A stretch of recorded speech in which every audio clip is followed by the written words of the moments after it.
नमस्कार साथियों, कैसे हैं आप सभी। भाई उम्मीद है बहुत बेहतरीन होंगे और बहुत बेहतरीन आपकी तैयारी चल रही होगी। ठीक है, तो भाई कुल मिला के जो ये टॉपिक हैं ये भी लास्ट की तरफ बढ़ रहे हैं और इनका एक बहुत बेहतरीन सा रिवीजन आप लोगों को करना है। आपको फिर मैं बता दूं कि 11 तारीख को 11 मार्च को 10 AM पर यूपीएसआई की गागर में सागर है। जो स्पेशल टॉपिक खास तौर पे इसमें होंगे,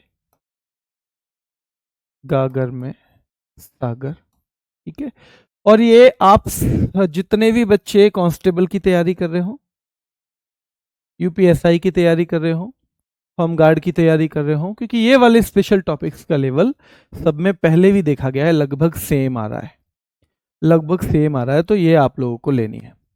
ठीक है, तो ये किसको लेनी है? सभी लोगों को लेनी है, चाहे आपका कोई सा भी एग्जाम हो। ठीक है, तो ये यूपीपी कांस्टेबल के लिए, यूपीएचजी होमगार्ड के लिए, यूपीएसआई के लिए, ऑपरेटर के लिए, यानी जो भी जिसके भी सिलेबस में स्पेशल टॉपिक्स दे रखे हैं उन सब के लिए बहुत यूजफुल रहेगी।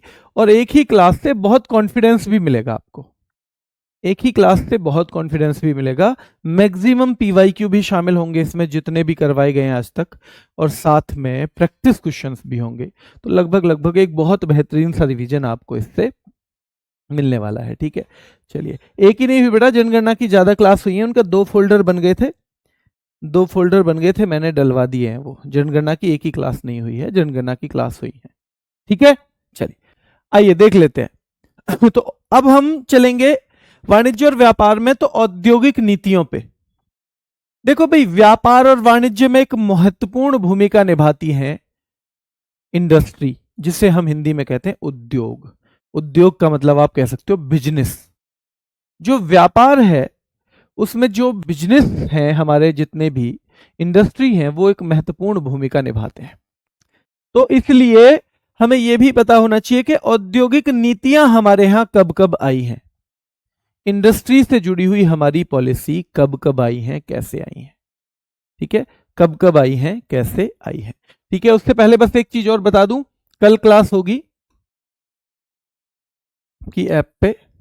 अगर किसी क्लास से आपका क्लैश हो रहा है तो आप बाद में देख सकते हैं, लेकिन कल क्लास होगी। ठीक है, और कल इसका पार्ट 3 होगा, लास्ट पार्ट 3 होगा कल, इसका लास्ट पार्ट है। ठीक है, प्लस एमसीक्यू कल ही हो जाएंगे, इसके एमसीक्यू भी कल ही हो जाएंगे। तो कल ये टॉपिक खत्म हो जाएगा, कल क्या होगा, ये टॉपिक समाप्त। तो पहली औद्योगिक नीति कब आई? हाँ, एक चीज और खत्म होने से पहले पहले कि कल क्लास ना के बराबर होती है, इसलिए कल इस क्लास के बाद, कल 8 PM के बाद डाउट सेशन रखे हैं। ठीक है, 8 PM के बाद। आज क्योंकि आज के दिन बहुत क्लास रहती हैं, तो हमारा स्टूडियो अवेलेबल नहीं था और मैं पूरे दिन स्टूडियो में ही था। मुझे नहीं पता था कि मैं शाम को घर पहुंच जाऊंगा, तो फिर वहीं से क्लास लेने का इरादा था, किसी वजह से वापस घर आना पड़ा। तो फिर वो इसलिए नहीं लगवाए थे, क्योंकि स्टूडियो हमारे अब ऐसे रहते हैं, कभी कभी कोई क्लास हो भी नहीं पाती है। तो डाउट सेशन वहाँ पे स्टूडियो वाले बोले सर कल रख लेना इनको, क्योंकि कल सैटरडे में ज़्यादातर बैच की क्लास होती नहीं है, तो स्टूडियो भी खाली रहेंगे। इसलिए कल 8 PM के बाद है। इसके सारे के सारे वो बनवा दिए मैंने थंबनेल, और आपके लग जाएंगे। अभी थोड़ी देर में हो सकता है आपको दिखने लगे कि कितने बजे है। पहली औद्योगिक नीति, औद्योगिक नीति के बारे में बात करेंगे तो सबसे पहले सवाल आएगा कि पहली औद्योगिक नीति कब आई। सबसे पहले ये सवाल आएगा। दूसरा सवाल आएगा किसके टाइम में आई, उस टाइम पे उद्योग मंत्री कौन थे? तो डॉक्टर श्यामा प्रसाद मुखर्जी। बहुत महत्वपूर्ण सवाल है। तो पहली औद्योगिक नीति 1948 में आई, डॉक्टर श्यामा प्रसाद मुखर्जी के टाइम में, और उद्देश्य था देश में मिश्रित अर्थव्यवस्था की शुरुआत करना। हालांकि इस तरह के सवाल जो हैं वो कम पूछता है, ये फैक्चुअल सवाल ज्यादा पूछता है एग्जामिनर। क्या पूछता है?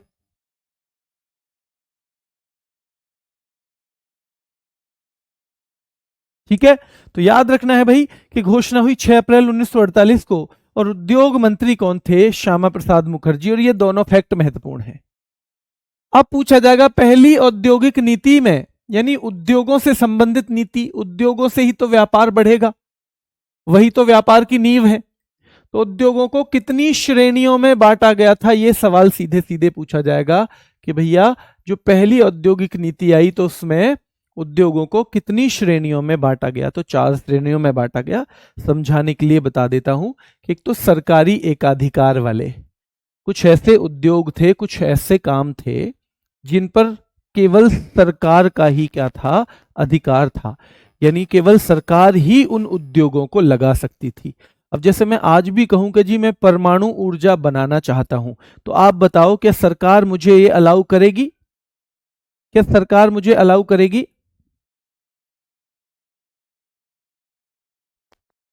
बेटा 7 बजे ही रखना है टाइम, 7 बजे ही रहेगा। आप अगर किसी को भी कुछ भी परेशानी है तो ये 7 के बजाय अगले दिन इस क्लास को 6 बजे देख लो, कोई दिक्कत नहीं है, कोई नुकसान नहीं होगा उससे, कोई नुकसान नहीं होगा। ठीक है, तो उद्योगों को 4 श्रेणियों में बांटा गया: सरकारी एकाधिकार वाले, मिश्रित क्षेत्र वाले, सरकारी नियंत्रण वाले और निजी क्षेत्र वाले। तो अब से 4 प्रकार शायद ना पूछे, पर पूछेगा पहली औद्योगिक नीति में उद्योगों को कितनी श्रेणियों में बांटा गया था? तो उद्योगों को 4 श्रेणियों में बांटा गया। किसमें बांटा गया? 4 श्रेणियों में बांटा गया था। अब उससे ये 3 तरह के सवाल बन सकते हैं यहां से। कब आई? 1948 में। किसके समय आई? श्यामा प्रसाद मुखर्जी के समय में। और कितनी श्रेणियों में उद्योगों को बांटा गया? तो 3 या 4, तो 4 श्रेणियों में, 4 कैटेगरी में। इंडस्ट्री जितनी भी थी उनको 4 कैटेगरी में बांटा गया कि एक तो सरकारी ही केवल रहेगी, एक पे तो केवल सरकारी ही काम कर सकती है, सरकार ही काम करेगी।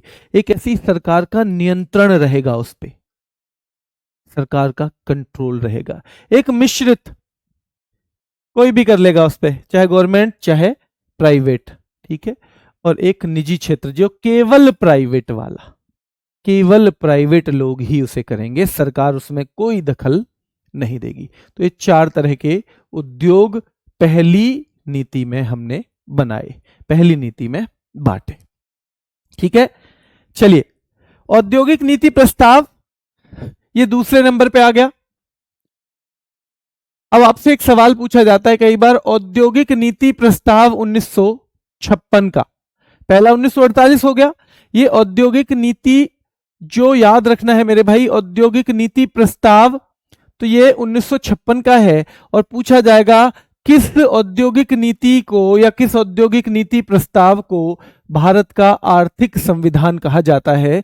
तो औद्योगिक नीति प्रस्ताव 1956 को भारत का आर्थिक संविधान कहा जाता है। भारत का आर्थिक संविधान औद्योगिक नीति प्रस्ताव को कहा जाता है, और ये 1956 का है। यहां से सवाल सीधे सीधे बनेगा। मॉडल महालनोबिस मॉडल पे था, ठीक है। ये वही महालनोबिस है क्या जिन्हें पीसी महालनोबिस कहते हैं पूरा नाम? हाँ जी, औद्योगिक नीति प्रस्ताव 1956। तो सीधे सवाल पूछा जाएगा कि औद्योगिक नीति प्रस्ताव में भैया उद्योगों को कितनी अनुसूचियों में, कितनी तरीके में बांटा गया? तो ए बी सी, 3 तरीके में। इनको 3 हिस्सों में बांटा गया। किसमें बांटा गया? 3 हिस्सों में। तो भारत का आर्थिक संविधान, औद्योगिक नीति प्रस्ताव 1956, मॉडल महालनोबिस मॉडल पर यह आधारित था। उद्योगों को 3 सूचियों में बांटा गया, हाँ 3 अनुसूचियों में बांटा गया। 1948 में हमने कितनी अनुसूचियों में बांटा था, कितने हिस्सों में? तो 1948 में 4 वर्गों में, 4 वर्गों में, है ना, 4 कैटेगरी में बांटा गया था। इंडस्ट्री को 4 कैटेगरी में बांटा गया था 1948 में, जबकि 1956 के औद्योगिक नीति प्रस्ताव में इसको 3 अनुसूचियों में बांटा गया। किसमें बांटा गया है? 3 अनुसूचियों में बांटा गया। चलिए आगे देखें। तो देखो कुछ तो ऐसे जो केवल सरकारी हो सकते थे, कुछ ऐसे जो केवल निजी क्षेत्र के लिए ही थे। ये थोड़ा आसान बना दिया देखो यहां। कुछ केवल सरकारी, यानी ये इंडस्ट्री जो है केवल सरकार ही करेगी, केवल सरकार ही ये इंडस्ट्री लगा सकती है, ये उद्योग लगा सकती है। एक केवल निजी क्षेत्र ही लगा सकता है, लेकिन कुछ उद्योग ऐसे थे जिनमें निजी क्षेत्र का सहयोग, हालांकि सरकारी क्षेत्र लीडर के तौर पे काम करता, यानी कंट्रोल रहेगा सरकार का, लेकिन निजी क्षेत्र से मिलकर भी वो हो सकता था काम। तो ऐसे 17 उद्योग थे जो केवल सरकारी, केवल बेटा गवर्नमेंट ही कर सकती थी। ऐसे 12 थे जिसमें गवर्नमेंट लीडरशिप करेगी, लेकिन उसमें प्राइवेट सेक्टर भी जुड़ सकता है। और बाकी जितने भी थे वो निजी क्षेत्र के लिए छोड़ दिए गए। किसके लिए छोड़ दिए गए? निजी क्षेत्र के लिए। तो बदलाव आया। वहां 4 कैटेगरी में बांट रहे हैं 1948 में, और यहां पर हमने बांट दिया कहां? तो हमने यहां बांट दिया 3 कैटेगरी में बेटा। कितने में? 3 कैटेगरी में। अब ये तीसरे नंबर की चीज आ गई, औद्योगिक नीति 1977। अब 1977 आई, देखो तो एक खास बात तो ये हो गई कि पहली बार गैर कांग्रेसी सरकार थी। हाँ, क्योंकि 1948 में भी सरकार कांग्रेस की, 1956 में भी सरकार कांग्रेस की, तो ये पहली बार गैर कांग्रेसी सरकार। तो औद्योगिक नीति 1977 किसके समय में? मोरारजी देसाई के टाइम पे लाई गई। और बेटा ध्यान इसमें फोकस था लघु, कुटीर और ग्रामीण उद्योगों पर, यानी छोटे छोटे small cottage and rural industries पर जोर था। इन पर क्या था? फोकस था। तो सीधे सीधे औद्योगिक नीति 1977 पहली बार गैर कांग्रेसी सरकार द्वारा लाई गई। फोकस था लघु, कुटीर और ग्रामीण उद्योगों पे। किस पे था? लघु, कुटीर और ग्रामीण उद्योगों पे। तो ध्यान रखना है भैया, पहली बार गैर कांग्रेसी सरकार द्वारा कौन सी औद्योगिक नीति लाई गई? 1956 में भैया, या 1948 में, या 1977 में? तो 1977 में लेके आई गई। ये सीधे सीधे सवाल हो जाएगी। ठीक है, सीधे सीधे सवाल यहां से बनेगा। अब कौन सी औद्योगिक नीति में एफडीआई पर कड़ाई की गई? एफडीआई का मतलब जो बाहर का पैसा होता है, जो बाहर का पैसा देश में लगता है बेटा। तो सीधे सीधे सवाल यहां से आता है कि जैसे इन्होंने कह दिया कि ये बाहर के पैसे पे लिमिट है। अगर हमारे यहाँ इंडस्ट्री है तो बाहर का लिमिटेड ही पैसा लग सकता है, ऐसा नहीं आप कितना भी पैसा बाहर से लाके लगाते चले जाओ। तो यानी कि बाहर के पैसे पे कड़ाई की, नियंत्रण करने की कोशिश की, कंट्रोल करने की कोशिश की।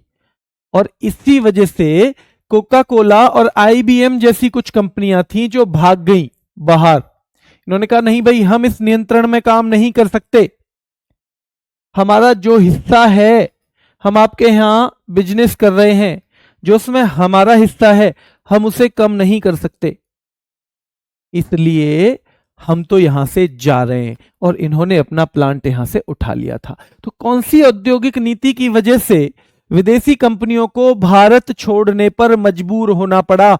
मोस्ट इंपोर्टेंट फैक्ट है, औद्योगिक नीति 1977 की वजह से। औद्योगिक नीति 1977 की वजह से एफडीआई पर कड़ाई हुई, विदेशी कंपनियों को भारत छोड़ने पर मजबूर होना पड़ा क्योंकि उन्होंने अपनी हिस्सेदारी बिजनेस में कम करने से मना कर दिया। जबकि भारत का मानना था बाहर से पैसा नहीं लगेगा, हमारे देश का ही पैसा लगेगा। ठीक है, तो उन्होंने कहा नहीं भाई, हम तो अपना पैसा खुद ही लगाएंगे आपके यहाँ। अगर आप मजबूर कर रहे हो कि हम जो है कम ही लिमिट का ही पैसा लगा सकें, तो फिर हम यहाँ से चले जाते हैं। कोका कोला और आईबीएम जैसी विदेशी कंपनियां वापस चली गई। क्या चली गई? वापस चली गई। ठीक है, चलिए तो ये देखिए पहली औद्योगिक नीति। पहले बेटा पढ़ लो, फिर मैं बताऊंगा। आपके 2-3 सवाल हैं, मैंने पढ़ लिए, जवाब दूंगा। पहली औद्योगिक नीति 1948 में। सवाल यह आता है दूसरा उद्योग मंत्री कौन थे? तो डॉक्टर श्यामा प्रसाद मुखर्जी थे। ठीक है, पहली औद्योगिक नीति में उद्योगों को कितनी श्रेणियों में बांटा गया? 4 में बांटा गया। फिर औद्योगिक नीति प्रस्ताव कब आया? 1956 में आया। किसको भारत का आर्थिक संविधान कहते हैं? तो औद्योगिक नीति प्रस्ताव को कहते हैं। औद्योगिक नीति प्रस्ताव किस पर आधारित था? तो महालनोबिस मॉडल पर आधारित था। औद्योगिक नीति प्रस्ताव में उद्योगों को कितनी श्रेणियों में, अनुसूचियों में बांटा गया? तो 3 में बांटा गया। इन 3 में ध्यान रखना 17 केवल सरकारी, 12 सरकारी लीडरशिप और निजी क्षेत्र का सहयोग, और बाकी सभी निजी क्षेत्र के लिए थे। किसके लिए? निजी क्षेत्र के लिए। और फिर औद्योगिक नीति 1977 में आई, पहली बार गैर कांग्रेसी सरकार द्वारा, मोरारजी देसाई द्वारा लाई गई, और लघु कुटीर और ग्रामीण उद्योगों पर इसमें फोकस था, लघु कुटीर और ग्रामीण उद्योगों पर। और इसी में एफडीआई पर कड़ाई हुई, फॉरेन डायरेक्ट इन्वेस्टमेंट पे। एफडीआई का मतलब होता है foreign direct investment, foreign direct investment, FDI, प्रत्यक्ष विदेशी निवेश, जो बाहर का पैसा लगता है हमारे देश में। इसको कल मैं और डिटेल में बताऊंगा आपको, कल लास्ट में थोड़ा सा इसी का हिस्सा बचेगा। ठीक है, चलिए। तो औद्योगिक नीति फिर 1980 में आई, और 80 में कुछ नहीं करना था। इंदिरा गांधी क्योंकि सत्ता में वापस आ गई थी तो वो नीति ले आई, क्योंकि उनको मेनली 1977 की जो नीति है उसको बदलना था बस। और बदलना था तो उसका उद्देश्य उन्होंने बता दिया कि 1977 की जो नीति आई थी उसकी कमियों को दूर करने के लिए हम ये लेकर आए हैं।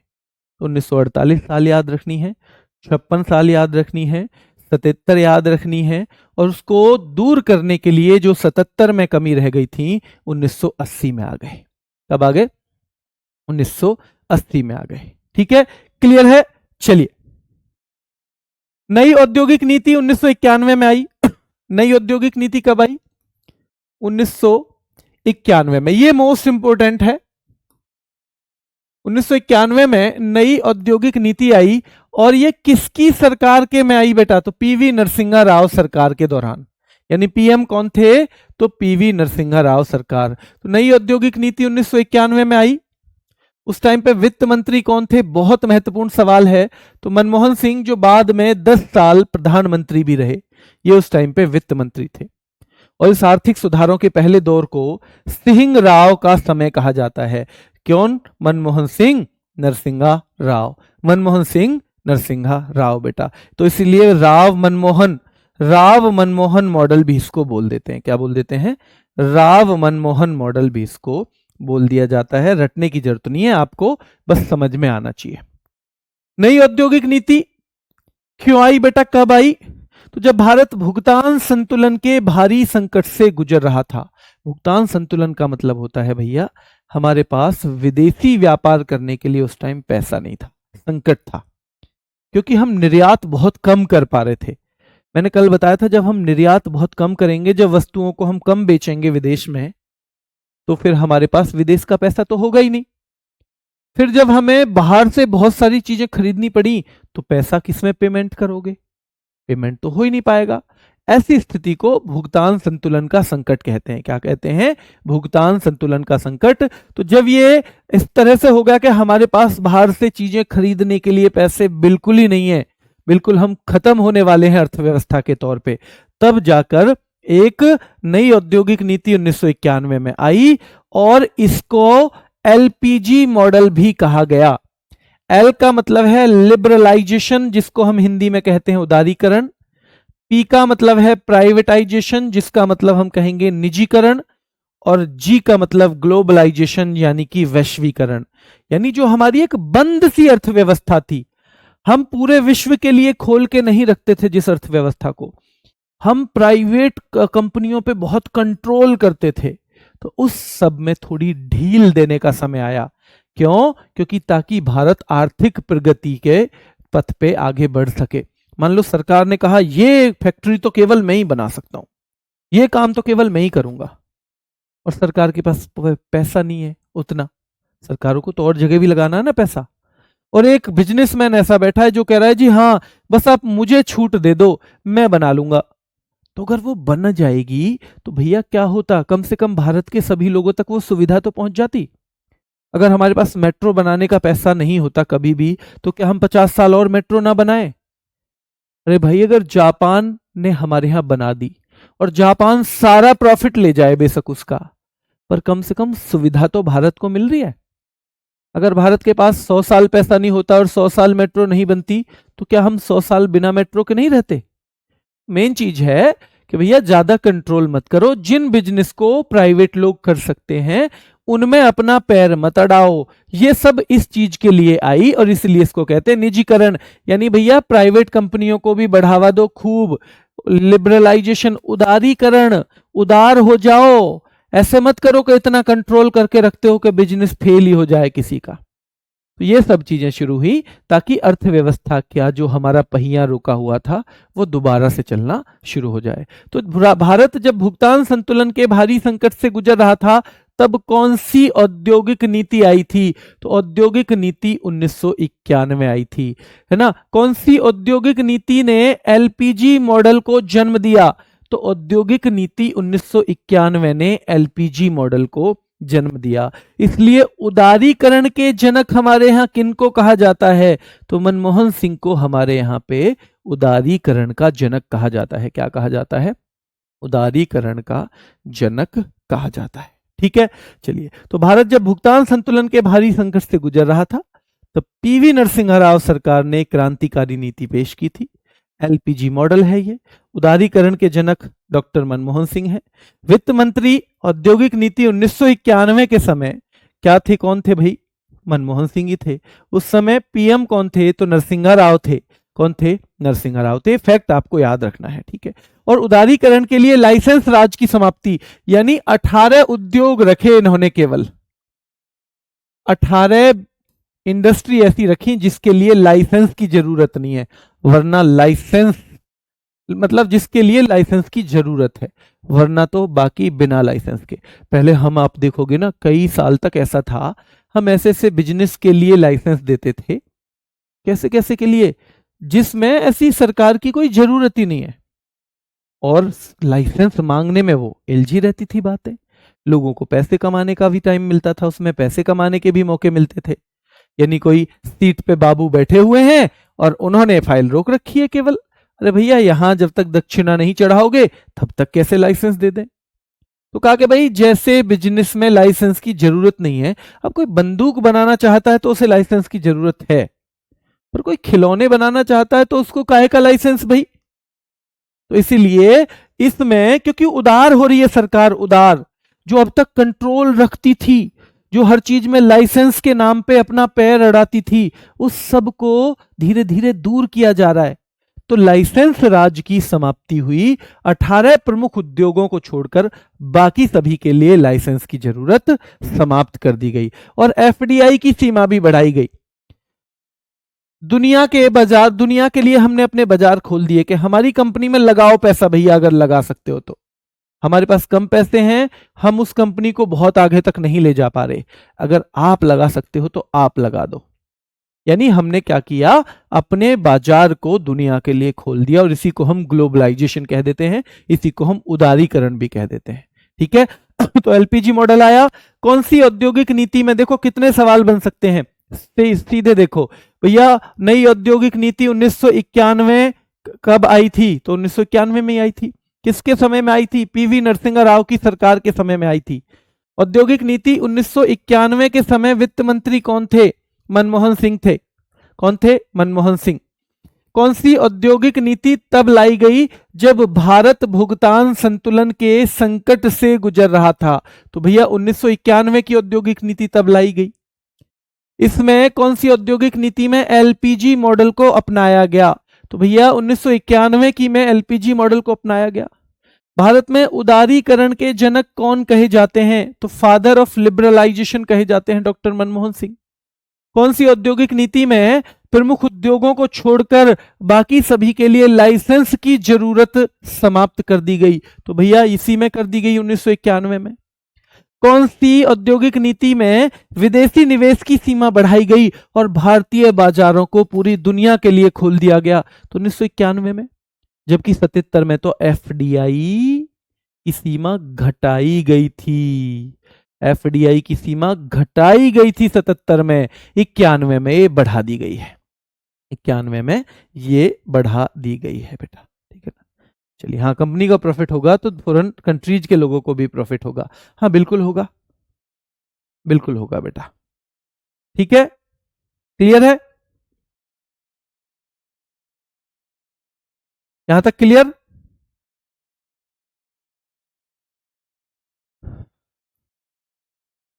सर आपकी टी शर्ट बहुत अच्छी लग रही है, रोहित कह रहे हैं, मुझे खरीदनी है। ये मैंने ही नहीं खरीदी, तुम कैसे खरीदोगे? मुझे तो ये ससुराल से गिफ्ट मिली थी लास्ट ईयर। उन्होंने एक शर्ट दिलवाई थी, वो शर्ट मुझे आई नहीं। उस शर्ट का दूसरा साइज जो है वो साइज उसमें मिला नहीं, तो फिर मैंने कहा भाई एक टी शर्ट ले लेते हैं, और एक पैंट कुछ और था दूसरा, दो कपड़े ले लिए, उसमें एक में ही दो आ गए। मैंने कहा चलो ये भी अच्छा हो गया। ठीक है, चलिए ठीक है, क्लियर है बेटा? हाँ, सेंसस के एमसीक्यू होंगे बेटा कल परसों में, कल इसके भी होंगे, कल और परसों में, दोनों दिन में, एक दिन हो जाएंगे वो सेंसस के, चिंता मत करो। हो गए फाइनल, सेंसस के सारे एमसीक्यू फाइनल हो गए। कुछ यूपी स्पेशल भी डालें उसमें, यूपी स्पेशल, ताकि आप उसे कर सको। लाइव की जरूरत तो नहीं है, आप कभी भी देख लेना, जब आपको समय मिले, आपको जब भी समय मिले तब देख लेना। हो सकता है कल ही डाल दूं उसे, कल नहीं तो परसों लास्ट जरूर, ये 2 दिन में। कल क्लास होगी, पहले तो मैं बता दूं कल क्लास है, ठीक है? और जरूरी नहीं है आपकी, अब गागर में सागर भी रहेंगी तो आप बाद में देख लिया करना है क्लास, जरूरी नहीं है कि टाइम पे ही देखो, सुबह सुबह देख ली, पर ये क्लास देखते रहना। और अगर कोई भी क्लास नहीं ले पाए, अगर स्पेशल टॉपिक की कोई क्लास नहीं ले पा रहा है ना, खास तौर पे जिसको यूपीएसआई का एग्जाम है, उसे लग रहा है कि मेरे तो भाई अब लास्ट टाइम में गागर में सागर वगैरह ही करनी है, तो वो गागर में सागर जरूर देख लेना स्पेशल टॉपिक की, आपके लिए बहुत कुछ बेहतर उसमें करवा दिया जाएगा। ठीक है, तो ये हो गया। अब क्या है मामला, जैसे 2014 से 26 तक अब क्या चल रहा है फिलहाल का? तो देखो, अब भारत कमांड और कंट्रोल नहीं करता, बस सुविधा प्रदाता है, यानी फैसिलिटेटर है। अब भारत फैसिलिटेट करता है बिजनेस को, किसी भी देश को, चाहे हम खूब कहते रहें कि ये उसने इतने पैसे कमा लिए, इतने ऐसे, उसने इतने पैसे कमा लिए, पर किसी भी देश को आगे बढ़ना है, खासतौर पे हमारे जैसे देश को, जहां ईमानदारी से अगर हमें अकेले छोड़ दिया जाए कि तुम्हें ये काम करना है, तो 100 में से 98 लोग तो ईमानदारी से काम नहीं करते हम में से। ऐसा आप देख लेना किसी भी क्षेत्र में, हो सकता है आप में से कुछ बच्चों को गलत भी लग जाए बात, पर नहीं करते हैं, क्योंकि मैं भी 17 साल से तो मैं सरकारी और प्राइवेट सारे सेक्टर देख रहा हूं। तो कमांडर कंट्रोल हटकर सुविधा प्रदाता, तो ये जो बिजनेस है ना, ये बिजनेस ना केवल अपना परिवार चलाते हैं, ना केवल अपनी जेब भरते हैं, आप एक चीज और भी समझिए कि इतना सारे लोगों को जो नौकरी और ये सब देने का काम है, वो ये भी करते हैं। ऐसा नहीं है कि केवल और केवल, वरना सरकार, अब आप कहोगे जी सरकारी से सरकारी कर लेती है, सरकार इनमें से बहुत सारे काम कभी नहीं करती, तो ना तो वो सुविधा ही आपको कभी जिंदगी में मिलती, और ना वो नौकरी ही मिलती जो अब किसी प्राइवेट सेक्टर में मिल रही होंगी। सरकार हमेशा नहीं करती, सब कुछ नहीं करती सरकार, सरकार मिनिमम चीजों को करती है, जिनकी बहुत ज्यादा जरूरत है बाकियों को छोड़ देगी। ठीक है, तो ध्यान रखना है भाई कि वर्तमान परिदृश्य में क्या भारत जो है बिजनेस और उनको कंट्रोल करता नहीं, बस फैसिलिटेटर बनता है। और हमने इसके लिए कुछ सुविधाएं, कुछ अपने वो लक्ष्य बनाए हैं, जैसे मेक इन इंडिया की शुरुआत, यहां से एक सवाल बन सकता है कि मेक इन इंडिया की शुरुआत कब हुई? 2014 में। और जो हमारा सेकंड, जो हमारा, एक तो हमारे 3 सेक्टर है ना, एक तो प्राइमरी सेक्टर है, एक सेकेंडरी है, ठीक है, द्वितीयक क्षेत्र, और एक है हमारा तृतीयक, जिसे हम सेवा क्षेत्र भी कहते हैं, द्वितीयक को हम विनिर्माण क्षेत्र कहते हैं, मैन्युफैक्चरिंग सेक्टर। तो जो मैन्युफैक्चरिंग सेक्टर है, इसको टोटल जीडीपी का 25% तक ले जाने का लक्ष्य है। तो मेक इन इंडिया में कौन से सेक्टर को, विनिर्माण सेक्टर को, मैन्युफैक्चरिंग सेक्टर को जीडीपी के कितने परसेंट तक ले जाने का लक्ष्य है? 25% तक ले जाने का लक्ष्य है, 25% तक ले जाने का लक्ष्य है बेटा। ठीक है, चलिए, पीएलआई स्कीम के बारे में पूछेगा, ये भी बिजनेस को बढ़ावा देने के लिए है। देखो, मेक इन इंडिया से क्या होगा लास्ट में? व्यापार बढ़ेगा, बिजनेस बढ़ेगा हमारा। पीएलआई, उत्पादन के आधार पर कंपनियों को प्रोत्साहन देना, उत्पादन के आधार पर कंपनियों को प्रोत्साहन देना। देखो पीएलआई स्कीम क्या है, इसको अंग्रेजी में कहते हैं पूरा production linked incentive, production linked incentive. तो ये पीएलआई स्कीम क्या है? पीएलआई स्कीम से सवाल आते हैं बेटा। देखो, एक कंपनी है, उसने बहुत बढ़िया मोबाइल बना दिया, अभी हमें क्या करना पड़ रहा था, मोबाइल बाहर से लाना पड़ रहा था। उस कंपनी ने बहुत अच्छा मोबाइल बनाया, उसका प्रोडक्शन भी बड़े पैमाने पे किया। तो जो हम बहुत सारे मोबाइल बाहर से खरीद रहे थे, उसकी बजाय हमें अपने घर में एक अच्छा मोबाइल मिल गया। तो हमने बाहर पैसा भेजने की बजाय अपने ही उसका कंपनी का ले लिया। तो यानी कि जो घरेलू बाजार में जब कोई कंपनी बहुत बढ़िया कुछ उत्पाद बना देती है, बहुत बढ़िया, तो उसे सरकार इंसेंटिव देती है, क्योंकि सरकार चाहती है सब कुछ हमारे भारत का बना ही अगर यूज हो जाए तो बहुत अच्छा। हमें बाहर से जो सामान लाना पड़ता है मजबूरी में, तेल हम लेके आएंगे, मजबूरी है हमारी, हमारे यहाँ तेल नहीं निकलता। गैस हम लेके आएंगे, मजबूरी है, और गैस जब भी आएगी हमारा विदेशी पैसा चला जाएगा जो हमने इकट्ठा किया था। किसी भी तरह से जो हमने विदेशी पैसा इकट्ठा किया है, जब हम तेल खरीदेंगे, गैस खरीदेंगे, तो वो चला जाएगा। उसमें हम कुछ कर भी नहीं सकते, क्योंकि वो पैसा जाना ही है। उस पैसे में हम कुछ भी नहीं कर सकते। क्यों जाना है बेटा वो पैसा?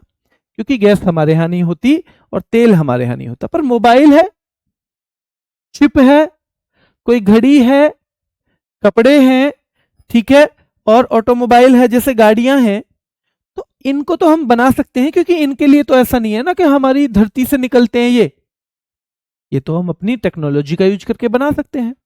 तो पीएलआई स्कीम यही है, जब किसी कंपनी को उसके उत्पादन के आधार पर सरकार प्रोत्साहन देती है। और प्रोत्साहन कैसे देती है सरकार? उसको पैसे की मदद देती है कि आपने, भैया बाहर से हम ये सब चीजें मंगवाते थे, इतना गड़बड़ झाला था, इतने पैसे खर्च हो जाते थे, इतना हमारा विदेशी मुद्रा भंडार बाहर चला जाता था, तो अब आपने बहुत बढ़िया काम कर दिया है।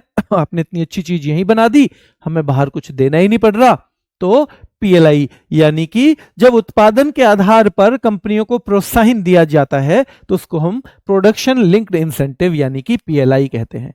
तो पीएलआई स्कीम कब चली? 2020 में। Make in India 2014। पीएलआई का क्या है बेटा उद्देश्य? कि उत्पादन कोई अच्छा करे तो उसको प्रोत्साहन देना, उसको एनकरेज करना। और मेक इन इंडिया का है कि जो मैन्युफैक्चरिंग सेक्टर है, विनिर्माण क्षेत्र है, हमारे 3 क्षेत्रों में से जो दूसरा क्षेत्र आता है अर्थव्यवस्था का, उसमें जीडीपी में उसका योगदान 25% तक ले जाना, 25% तक ले जाना। ठीक है, ये 2 स्कीम बड़ी महत्वपूर्ण है। सवाल आते हैं यहां से। एक नेशनल मैन्युफैक्चरिंग पॉलिसी है, ठीक है, तो औद्योगिक गलियारे बनाए जाते हैं स्मार्ट शहर के माध्यम से, व्यापार सुगमता को बढ़ाना। तो इसका उद्देश्य पूछा जाए तो सिंपल ये बता देना। और वर्तमान में अगर महारत्न कंपनियों की संख्या पूछी जाए, पूछ रखी है इसलिए रखे मैंने यहां पे, तो 14 नंबर बता देना। कितना बता देना? 14 बता देना। 2-3 फैक्ट इकोनॉमिक सर्वे से पूछे हुए हैं पहले भी, तो उसको हमने अपडेट करके आपको दे दिया है। इकोनॉमिक सर्वे क्या होता है? देखो, बजट आया, जैसे बजट का मतलब है हम एक साल में कितना पैसा कहां खर्च करेंगे, यानी बजट आगे के लिए। लेकिन इकोनॉमिक सर्वे का मतलब है हमने पिछले साल कहां कहां पैसा लगाया, कहां कहां खर्चा किया, कितना किया, कैसे किया। तो इकोनॉमिक सर्वे का मतलब है, जैसे मैं अभी अपने घर में देखूं कि मैं मान लो अभी शुरुआत है महीने की, तो मैं पूरे महीने का एस्टिमेट बनाता हूं ना कि भाई कितने पैसे आएंगे मेरे पास, कितना खर्चा होगा इस महीने, क्या क्या खर्चा है, मोबाइल का बिल देना है, गैस के पैसे देने हैं, ठीक है, ये देना है, दूध का देना है, ठीक है, और बहुत सारी चीजें इस साल और इस महीने बच्चों की फीस देनी है, कपड़े के पैसे देने हैं। तो ये सब मैंने बनाया, तो ये तो मेरा बजट हो गया। पर अगर मैं अभी ये हिसाब लगाऊं बैठ के कि फरवरी में मैंने कहां कहां कितना पैसा खर्च किया है, तो वो मेरा इकोनॉमिक सर्वे हो गया। तो इकोनॉमिक सर्वे का मतलब इसमें रियल आंकड़े होते हैं, रियल आंकड़े जो निकल के आए हैं। और बजट का मतलब है उसमें हम अनुमान लगा रहे हैं कि शायद इतना रहेगा। ठीक है, तो इकोनॉमिक सर्वे आया, उससे 2-3 डाटा पूछा जाता है कई बार कि भारत का कुल निर्यात कितना रहा बेटा। सवाल सीधे पूछा जाएगा, क्योंकि व्यापार में ही निर्यात और आयात दोनों शामिल हैं। तो 2025 में भारत का कुल निर्यात कितना रहा है? तो ध्यान रखना है 825 बिलियन अमेरिकी डॉलर रहा है। ये सवाल सीधे पूछा जाएगा बस ऐसे ही कि भैया जो 2025 में कुल मिलाके निर्यात भारत का कितना रहा है और साल की वृद्धि कितनी हुई है।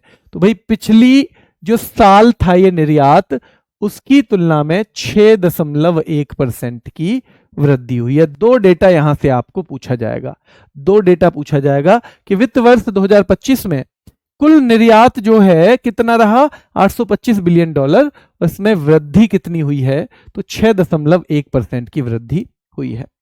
दूसरा सवाल यहां से बन जाता है कि भाई भारत ने निर्यात किया लेकिन उसका केवल तृतीय जो सेक्टर है, तृतीय, वो कितना बढ़ा है, तो 13.6% बढ़ा है और 387 बिलियन अमेरिकी डॉलर।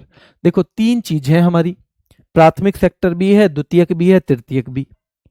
हम सामान भी बेचते हैं दूसरों को, लेकिन हम केवल सर्विसेज भी देते हैं, केवल सेवाएं सेवाएं, मतलब हम उसमें कोई सामान नहीं बेचते, बस अपनी सर्विस, भारतीय होने के तौर पे हम किसी बाहर के व्यक्ति को अपनी सर्विस देते हैं कोई, चाहे हम डॉक्टरी सहायता दे सकते हो, चाहे हम वकील के तौर पे दे सकते हो, तो जो हम केवल सर्विस देते हैं अगर उसको देखा जाए तो उसमें तो कुल मिला के 13.6% की वृद्धि हुई है और ये 387.6 बिलियन अमेरिकी डॉलर है। तो अगर देखा जाए हमारे टोटल निर्यात में तो बस 6.1% की वृद्धि हुई है, लेकिन केवल सेवा सेक्टर में, केवल सर्विस सेक्टर की जो वृद्धि है वो 13.6% है, यानी दुगनी से भी ज्यादा, जो टोटल मिला के बैठती है ना उसके भी दुगने से ज्यादा वृद्धि हमारी किसमें है, सेवा सेक्टर में है, सेवा सेक्टर में है बेटा। ठीक है, चलिए तीसरा है भारत का विदेशी मुद्रा भंडार कितना था। देखो जनवरी तक के आंकड़े ही आपसे पूछने की उम्मीद है क्योंकि अब आपका एग्जाम आ रहा है ना, तो जनवरी तक के आंकड़े अगर आपसे पूछे जाते हैं तो 701 अरब अमेरिकी डॉलर। तो तीन फैक्ट हमने देख लिए, हमने दो तो निर्यात देख लिए बेटा, दो निर्यात देख लिए हमने। निर्यात का मतलब है कि हम जो एक्सपोर्ट करते हैं, तो टोटल एक्सपोर्ट में 6.1% की वृद्धि हुई पिछले साल से तुलना करें तो, और केवल सर्विस वाले में देखेंगे तो 13.6 की हुई है, 13.6 की। ठीक है, और यहां पे हमने देख लिया कि भैया विदेशी मुद्रा भंडार यानी हमें एक्सपोर्ट के बाद जो बाहर से पैसा मिलता है जब भी हम कुछ एक्सपोर्ट करते हैं तो वो कितना है, वो 701.4 अरब अमेरिकी डॉलर है, 701.4 अरब अमेरिकी डॉलर। तो ये तीन आंकड़े हमें याद रखने हैं। कुछ महत्वपूर्ण शब्दावली पिछले साल यहां से भी सवाल पूछे गए हैं, जैसे भुगतान संतुलन किसे कहते हैं। पहला, एक निश्चित अवधि में जो आमतौर पर 1 साल होती है, एक देश के निवासी और शेष विश्व के बीच होने वाले सभी आर्थिक लेन देन, उनका एक व्यवस्थित जो विवरण मिलता है उसको हम भुगतान संतुलन कहते हैं। भुगतान संतुलन का ये मतलब है हम जितनी सामान खरीद रहे हैं और हम जितना सामान दुनिया को बेच रहे हैं वो लगभग किस बैलेंस में है। अगर हम बहुत ज्यादा खरीद रहे हैं तो क्या होगा, हमारे यहां से बहुत सारा पैसा बाहर जाएगा, बहुत सारा पैसा जाएगा नहीं जाएगा, तो वो एक नेगेटिव स्थिति होती है किसी भी देश के लिए। जब हम बहुत सारा सामान खरीद रहे हैं लेकिन हम बहुत सारा बेच रहे हैं तो हम बहुत सारा पैसा इकट्ठा कर लेंगे अपने पास, बहुत सारा पैसा इकट्ठा कर लेंगे और वो एक पॉजिटिव स्थिति होती है। तो भुगतान संतुलन तो नॉर्मल है कि आमतौर पर 1 साल में एक देश के निवासी और शेष पूरी दुनिया के बीच में जो भी लेन देन होता है उसको हम क्या कह देते हैं, भुगतान संतुलन या बैलेंस ऑफ पेमेंट कह देते हैं। क्या कह देते हैं, बैलेंस ऑफ पेमेंट कह देते हैं। दूसरा यहां देखना, व्यापार संतुलन। व्यापार संतुलन केवल वस्तुओं के निर्यात और आयात के बीच का अंतर होता है। तो व्यापार संतुलन का मतलब है केवल वस्तुओं के निर्यात और आयात के बीच का अंतर, और जब हम निर्यात ज्यादा करते हैं आयात कम होता है तो हम बोलते हैं उसको व्यापार अधिशेष, यानी कि ट्रेड सरप्लस, यानी हम फायदे में हैं। हमने बेची चीज 5,000 की और बस बाहर से खरीदी 2,000 की, तो हमारे पास बाहर की दुनिया के 3,000 रुपए इकट्ठे हो गए नहीं। हमने जो 5,000 रुपए की चीज बेची थी तो हमें डॉलर में मिले वो 5,000 रुपए, 5,000 डॉलर मिल गए। मान लो हमने 5,000 डॉलर की कोई चीज बेची और हमने खरीदी बस बाहर से 2,000 डॉलर की है, तो क्या हुआ, 3,000 डॉलर अब भी बच रहे हैं हम पे। यानी हमें बाहर से कोई और चीज भी खरीदनी होगी तो हम खरीद लेंगे, हमारे पास पैसा है। तो ऐसी स्थिति को कहते हैं व्यापार अधिशेष या ट्रेड सरप्लस। जबकि अगर उल्टा हो जाए, हम आयात ज्यादा करें और निर्यात अधिक हो, तो ये व्यापार घाटा कहलाता है। क्या कहलाता है? व्यापार घाटा। यानी हम खरीद ज्यादा रहे हैं, तो हमारे पास जितनी भी करेंसी है बाहर की, विदेशी मुद्रा जितनी भी है, सब इधर उधर बट जाएगी। कुछ ये ले लिया, कुछ यहां से ले लिया, कुछ यहां से ले लिया। और जब हमारे पास विदेशी मुद्रा खत्म हो जाएगी ना, तो हमें ये भी कहना पड़ सके भैया कुछ अगले महीना ले लियो, जब मैं अपने घर से कुछ बेचूंगा ना, मुझे फिर से डॉलर मिलेंगे, तब ले लेना बाकी पैसे। ऐसा भी कहना पड़ सकता है ना। तो व्यापार घाटे की स्थिति, तो ये पूछा जाता है जब निर्यात आयात से अधिक हो। मतलब देखो, व्यापार अधिशेष जब है जब हमने दुनिया को ज्यादा चीजें बेची, खरीदी कम है। और व्यापार घाटा तब है जब हम खरीदने में ही लगे हुए हैं, यानी जब हम ज्यादा पैसा खर्च कर रहे हैं। तो खरीदने में ही तो खर्च होता है पैसा, जब हम ज्यादा ही पैसा खर्च कर दे रहे हैं, जबकि हमारे पास पैसा आ नहीं रहा, हमें कुछ बेच के पैसा मिल नहीं रहा उतना ज्यादा, तो वो स्थिति होती है व्यापार घाटे की। और जब निर्यात ज्यादा होता है तो वो होती है व्यापार अधिशेष की। इन दोनों को समझ गए आप? अगर इन दोनों को समझ गए तो एक बार थम्स अप चाहूंगा आपसे।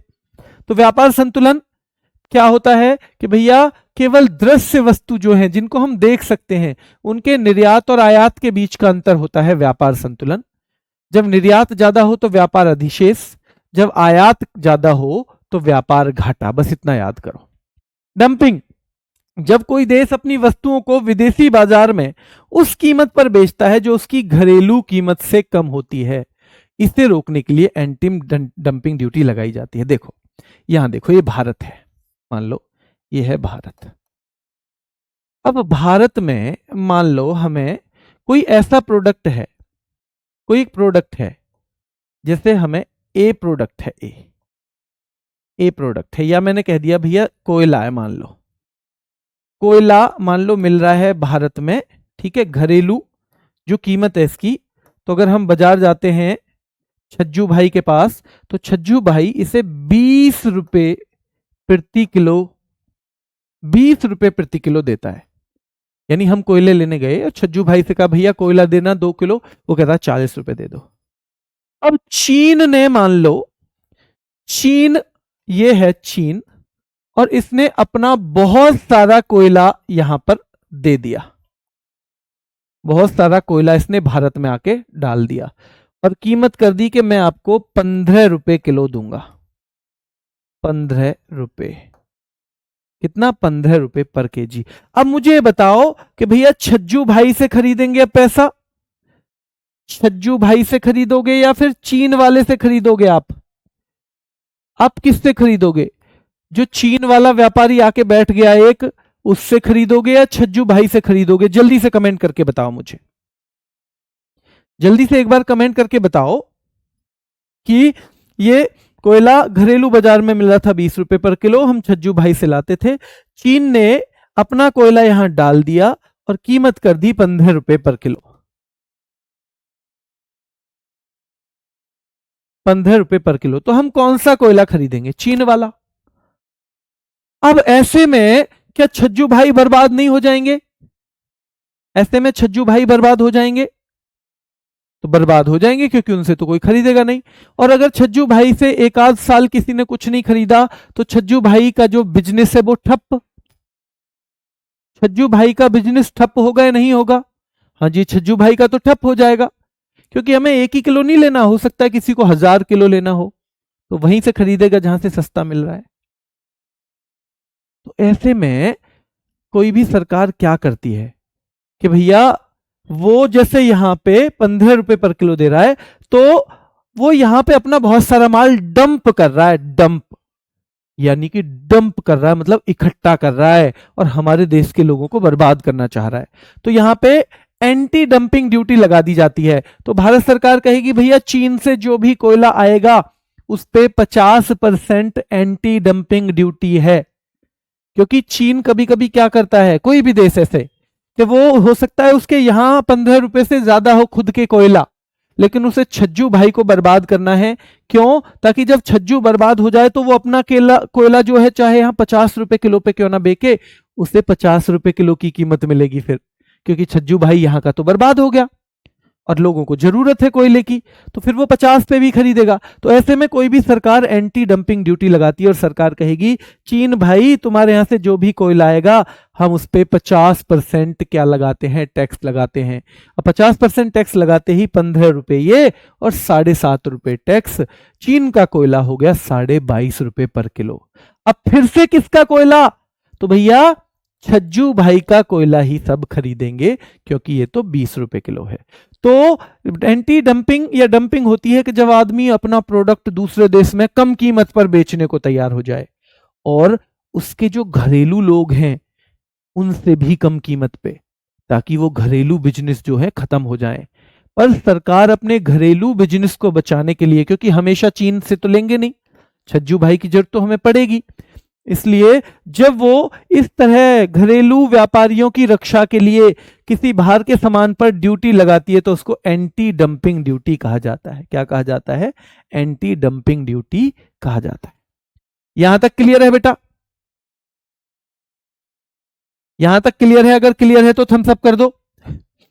टैरिफ, आयातित वस्तुओं पर लगाया जाने वाला कर जिसका उद्देश्य उद्योगों की रक्षा करना होता है। टैरिफ, तो टैरिफ का मतलब ये है जो हमारे यहां बाहर से आएंगी, जैसे अभी अमेरिका टैरिफ टैरिफ चिल्ला रहा था, टैरिफ टैरिफ चिल्ला रहा था ना अमेरिका, तो यही तो कह रहा था कि हमारे यहां भारत से जो भी सामान आएगा हम उस पर इतना 50% टैक्स लगा देंगे। तो टैरिफ का मतलब ही होता है कि जो विदेश से हमारे देश में सामान आता है, किसी भी देश में, यानी जिस देश में सामान वो आता है, तो आने वाले सामान पर, आयात होने वाले सामान पर जब कोई टैक्स लगाया जाता है तो उसको टैक्स ना बोल के टैरिफ बोलते हैं। क्या बोलते हैं, टैरिफ बोलते हैं। क्या बोलते हैं, टैरिफ बोलते हैं। तो टैरिफ समझ में आ गया।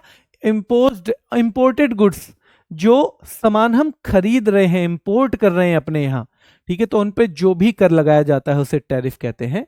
और ये टैरिफ अक्सर अपने जो खुद के बिजनेसमैन हैं, डंपिंग की तरह ही, उनको बचाने के लिए लगाया जाता है, उनको बचाने के लिए लगाया जाता है। तिजड़िया और मंदड़िया, तो देखो शेयर मार्केट है, एक निवेशक है जो बाजार की कीमतों में वृद्धि की उम्मीद करता है, वृद्धि की। तो तिजड़िया क्या है, तिजड़िया जो ये मानेगा कि आगे तेजी आएगी, उसे क्या लगता है कि आगे तेजी आएगी, तो वो मान लो बहुत सारे शेयर खरीद ले कि आगे इनको महंगे में बेच दूंगा, अभी खरीद लेगा। और मंदड़िया का मतलब क्या है, आगे मंदी आएगी तो वो अपने बेचेगा, अपने पास जो है ना वो बेचेगा कि आगे मंदी आएगी तो दोबारा खरीद लूंगा फिर। तो जो आगे आने वाले समय में ये मानता है कि शेयर मार्केट डाउन जाएगी, वो तो मंदड़िया है, वो क्या है, बियर है। और जो कहता है तेजी आएगी, शेयर मार्केट ऊपर जाएगी, और ऊपर जाएगी तो भैया मैं तो अपने शेयर तभी बेचूंगा, अभी नहीं बेच रहा, तो उसको बोलेंगे तेजड़िया। यानी जो तेजी की उम्मीद करे वो तेजड़िया, जो मंदी की उम्मीद करे वो मंदड़िया। और तेजड़िया को बोलते हैं बुल। तो ऐसे मान ला भैया, बुल तेज तेज चलता है और बियर धीरे धीरे चलता है, ऐसे याद कर लेना। बियर धीमा धीमा चलता है और बुल तेज तेज चलता है। ये हो गया इनसाइडर ट्रेडिंग। अब देखो बेटा, एक कंपनी में इनसाइडर ट्रेडिंग जानते हो आप? आपको पता है शेयर मार्केट में खरीद और फरोख्त होती है, शेयर मार्केट में खरीद फरोख्त होती है, आपको पता है? आप शेयर खरीदते हो, शेयर बेचते हैं। अब एक कंपनी है, एक कंपनी है, देखो कोई कंपनी है ए कंपनी है ए। अब इस ए कंपनी में एक अकाउंटेंट बैठा हुआ है, अकाउंटेंट, जिसे पता है कि कंपनी क्या, मतलब कंपनी को प्रॉफिट हो रहा है या फायदा हो रहा है या नुकसान हो रहा है। कंपनी के प्रॉफिट नुकसान आप नहीं जान सकते, कंपनी समय समय पर अपने प्रॉफिट नुकसान को सार्वजनिक करती है, पूरी मतलब सबको बताती है, तभी पता चलता है हमको। अब यहां पर ए कंपनी है और इसमें राजू काम करता है, राजू इसका एम्प्लॉय है, और राजू को इसके बारे में बहुत महत्वपूर्ण बातें पता है। राजू को पता चला कि इस बार कंपनी को इतना प्रॉफिट हुआ है, इतना प्रॉफिट हुआ है कि कंपनी बहुत फायदे में जाएगी, बहुत फायदे में। अब जब कंपनी फायदे में जाएगी तो जैसे ही ना हर 3 महीने में ये अपना प्रॉफिट बताती हैं कंपनियां, इस बार हमें इतना प्रॉफिट हुआ, अगली बार इतना हुआ, इतना हुआ। तो जो कंपनी को ज्यादा प्रॉफिट होगा तो उसकी कीमत लोगों की नजर में बढ़ जाएगी, तो लोग चाहेंगे इसके शेयर खरीद लो बहुत सारे। और जब लोग चाहेंगे और खरीदने की होड़ लगेगी तो वो महंगा होता जाता है शेयर। जब जब खरीदने की होड़ लगती है तो महंगा होता जाता है, क्योंकि मैं कहूंगा जी मैं 500 में ले रहा हूं शेयर, दूसरा कहेगा मैं 502 में ले लेता हूं, तीसरा कहेगा मैं 505 में, चौथा कहेगा मैं 510 में। तो यानी कि उस राजू को यह पता है कि यह कंपनी बहुत फायदे में जाने वाली है, इसलिए राजू ने उस कंपनी के 5000 शेयर खरीद लिए, क्योंकि राजू को पता है कल को रिजल्ट डिक्लेयर होगा, रिजल्ट डिक्लेयर होते ही सब लोग खरीदने की कोशिश करेंगे, शेयर खरीदने की कोशिश करेंगे सारे लोग, और जब वो खरीदने की कोशिश करेंगे तो कीमत बढ़ेगी, कल को बेच दूंगा। इनसाइडर ट्रेडिंग यानी, इनसाइडर का मतलब है ऐसा आदमी जिसको गोपनीय जानकारी हो कंपनी की, वो शेयर खरीदे या बेचे तो उसको हम क्या मानते हैं, इलीगल मानते हैं। तो इनसाइडर ट्रेडिंग के बारे में पूछेगा तो भैया कंपनी की गोपनीय जानकारी रखने वाला जब उसके शेयरों को खरीदता है या बेचता है तो उसको इनसाइडर ट्रेडिंग कहते हैं, और इनसाइडर ट्रेडिंग इलीगल होती है। क्या होती है? इलीगल। ठीक है, ये समझ में आया इनसाइडर ट्रेडिंग किसे कहते हैं? क्लियर हुआ इनसाइडर ट्रेडिंग किसे कहते हैं? क्लियर हुआ या नहीं हुआ? हो गया हो तो मैं एक बार थम्स अप चाहूंगा। शेयर क्या होता है बेटा? कंपनी बहुत सारे हिस्सों में अपना बांट देती है खुद की वैल्यू को, और उसे फिर शेयर बोलते हैं। कंपनी बहुत सारे हिस्सों में, उसके लिए आपको बहुत डीप जाना पड़ेगा, वहां मत जाओ। शेयर का मतलब है हिस्सा। कंपनी मान लो 1,00,000 करोड़ की है, उसने अपने आप को 1,00,000 जगह बांट दिया, 1-1 करोड़ के शेयर हो जाएंगे वो, तो वो शेयर का मतलब वो हिस्सा। तो जितने शेयर मेरे पास में उसका उतना मालिक, उतना ही मैं मालिक। तो इनसाइडर ट्रेडिंग बता हो गया। ब्लू चिप कंपनियां ऐसी कंपनियां जो आर्थिक रूप से मजबूत हैं और लंबे समय से अच्छा मुनाफा कमा रही हो, तो ब्लू चिप कंपनियां उनको कहते हैं जो लंबे समय से अच्छा मुनाफा कमा रही हैं, जिनकी रेपुटेशन अच्छी है। तरलता, किसी संपत्ति को बिना किसी महत्वपूर्ण मूल्य हानि के नकद में बदलने की क्षमता। देखो तरलता किसे कहते हैं? तरलता का मतलब है जिस कंपनी को आप जल्दी से कैश में बदल सको। जैसे आपके पास क्या है? आपके पास एक जमीन है, आप जमीन को जल्दी बदल सकते हो, अपना उससे पैसा ले सकते हो, या एक आपके अकाउंट में है पैसा उससे आप जल्दी ले सकते हो, तो आप पैसे अकाउंट से ले सकते हो। किसी के पास सोना है वो जल्दी बिक जाएगा, लेकिन लीगल होना चाहिए। या भैया एक उसके पास जमीन पड़ी है खेती की, वो जल्दी बिक जाएगी। तो तरलता का मतलब है जो चीज जितनी जल्दी कैश में बदल सके उसको तरलता कहते हैं। ठीक है, तो यानी कि और ज्यादा नुकसान भी ना हो। वैसे तो खूब बदल जाएगी, आप कहोगे जी मेरा खेत 10 करोड़ का है, मैं 50 लाख में बेचूं, देखो 2 मिनट में ही बिक जाएगा। पर वो तो आपने बहुत हानि कर ली ना अपनी। जब सोना बेचोगे तो हानि थोड़ी होगी, सोना बेचने में हानि की जरूरत नहीं है, वो ऐसे ही ले लेगा। कोई बड़ा सा सुनार है तो खूब किलो भी ले लेगा अगर आपके पास ऑथोराइज तरीके से है तो। ठीक है, तो जो तरलता का मतलब है बिना उसमें हानि, ज्यादा नुकसान उठाए बिना उसे आप कैश में जितनी जल्दी बदल सकते हो उसको तरलता कहते हैं। ठीक है, फिएट मनी, तो जैसे मुद्रा जिसका खुद का कोई मूल्य नहीं है लेकिन सरकार के आदेश पर वो कानूनी बना हुआ है, जैसे हमारे नोट है वो फिएट मुद्रा ही है। अगर सोने की मुद्रा होती तो सोने का तो अपना खुद का वैल्यू है ना, पर आपने देखा पहले 500 के नोट चलते थे, सरकार ने कहा ये कल से नहीं चलेंगे, वो खत्म, जीरो हो गए। कल तक उसकी वैल्यू 500 थी, आज उसे कोई 2 रुपए में भी ना ले, 20 रुपए किलो रद्दी में लेगा मुश्किल से मुश्किल। इसलिए ऐसी मुद्रा जिसका खुद का कोई वैल्यू नहीं है। लेकिन अगर यही सोने के सिक्के होते तो चाहे सोने के सिक्के की थोड़ी कम वैल्यू लगती, लेकिन सोना फिर भी वैल्यू अपनी भी रखता वो खुद की। पर इस कागज की कोई वैल्यू नहीं है, केवल सरकार ने बोला हुआ है ये हमारी करेंसी है इसलिए इसकी वैल्यू है।